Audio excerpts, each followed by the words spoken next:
Hi, so my name is Kelsey Green, and for my final paper, I want to talk about environmental justice movement. This is actually an issue here locally in Phoenix, Arizona. There have been African American neighborhoods and Latino neighborhoods, and the residents have accused the city of placing toxic dumping grounds near their community.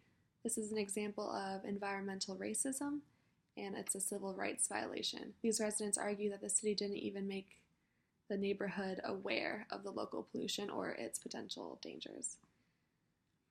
So the 1990s was the decade for environmental justice movement and addressing environmental justice in minority neighborhoods and low-income communities. However, the idea of environmental justice can be traced back to the 1960s when the Civil Rights Act of 1964 was passed.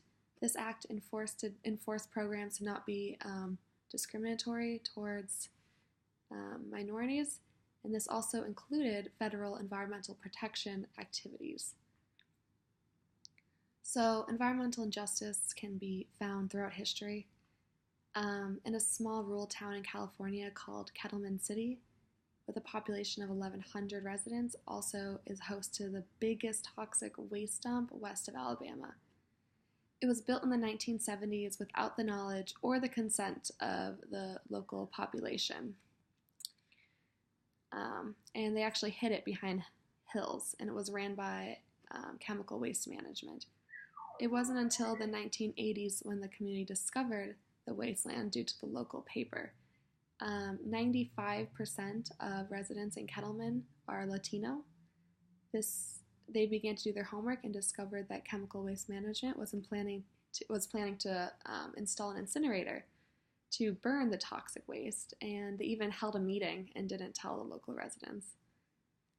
They also found out that in Alabama, the same company has the largest toxic facility, I think, in the world, and it's located in Emile, Alabama, which is home to 95% African American residents.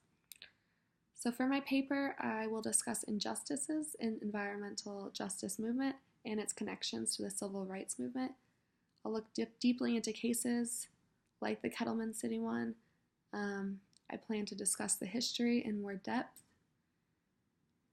and the current issues that still happen today in poverty-stricken communities that are not considered when building toxic waste dumps.